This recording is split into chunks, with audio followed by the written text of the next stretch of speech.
Located along Australia's east coast are two of the nation's most iconic landmarks, the Sydney Harbour Bridge and the Sydney Opera House.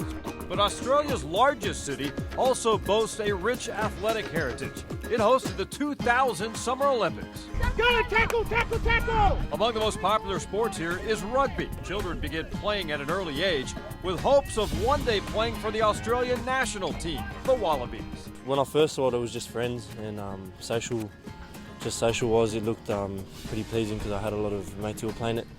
And then once I got to know the game and stuff, I liked how you have to think on your feet and it's a lot more like a chess match than an actual just back and forth thing. Deon Evans-Ao began playing rugby at the age of 8. Now almost 10 years later, Dion is a standout for the Southern District Rugby Club's under-20 Colts and was recently selected for the Australian under-18 Youth 7 squad. He's been playing for a number of years in our Colts and he's developing into a very high-quality player.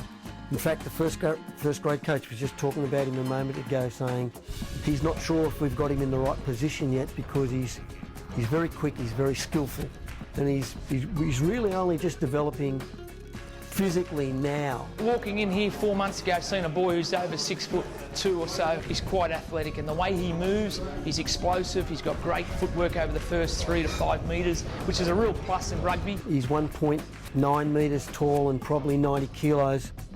He's got the right framework. Now we've just got to get him to understand the game better. His skills are pretty good, and he could go very, very well at a very high level. It's a real art. It's mixing the science in with the art of coaching, and someone like Dion at 18 years of age, he's what we call a long-term athlete development program. He's going through a cycle at the moment where we're trying to build muscle on him, identify his strengths, and also limit his weaknesses. Dion realized at an early age he was blessed with the natural talent needed to become a world-class rugby star that fuels his competitive fire, motivating him to work as hard as he possibly can. Once I picked up a ball, I just thought I was the best at everything when I was younger. And then once he realised the reality of it and how hard he's got to work, I didn't shy away from it. I just think his attitude's great. He's a workaholic, and they're the sort of kids that we want that are very coachable. So we want young boys and girls that want to play the game, that want to listen, want to learn and want to put in the hard work. It doesn't matter how good your genetic makeup is. If they're uncoachable, then they're not going to make it. It's kept him focused, I think, yeah, because he's always had the dream to play and make it a career. And I think with the opportunities Southern's given and with the Indigenous side, yeah, it's sort of given him focus. So to see that his dream's coming to life, you know. Making Dion's journey in the rugby union world more unique is his Indigenous background. Very few Indigenous players have reached the sport's highest levels. My grandfather, who's my Indigenous, kind of taught me everything about my Indigenous heritage and everything. He's been a massive part of my life since day one, since I was born. He's just backed me in for anything I've done. And to just kind of give back to the Indigenous community and try and make it as an Indigenous player means a lot to me, to kind of just carry on these colours and everything. For other Indigenous players, I know that we go through a hard time sometimes, and you know, our people have been through a lot, but that just makes us tougher and, you know, gives us more adversity to come through. It makes his grandfather very proud, and that makes Dion proud to see his grandfather stand there with it, you know, proud. Gives me a lot of meaning.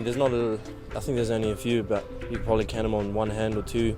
Indigenous Wallabies, even Super Rugby players. It's very inspiring to kind of be one of the first few to come through, and I know that rugby league has a lot, but I'd like to be one of the first few to come through rugby union as an Indigenous player. While overcoming social and cultural barriers may seem like a daunting task for a teenager, Dion's maturity impresses the adults surrounding him. The oldest of 5 brothers, Dion is a natural leader. I think he proved that in his final year at school. My wife is in Rotary, and she went to a school function where Dion was actually the MC, and she didn't know who he was. And she came home and said, I saw this rugby kid up MCing an event today and he did fantastically well. I went, who's that? And she said, his name's Dion. So He's already got leadership traits. Where we go? As his professional rugby goals continue to get closer to becoming reality, Dion also remains focused on his education. I decided to carry through from high school to university. I feel like it's a massive part of who you are, and especially as a professional sports player if you want to take on that path. When your time ticks over, and you can't be a professional athlete forever, but your brain's always working, I guess. So. Dion manages his time, though, always putting forth the extra effort needed to reach his dream of one day playing for the Wallabies. He could go the whole way. He could very easily go the whole way with good quality coaching, and he's getting that here. And if he does the work, you know, he could finish up a Wallaby, there's no doubt about that. Failing that, he could become a professional rugby player, I'm sure. He wanted to always make rugby his career, you know, and he knew it wasn't going to be a lifetime thing. He's got a window frame, he's always said that. You know, I remember last Olympics he said, I'm going to bet the next one, Mum.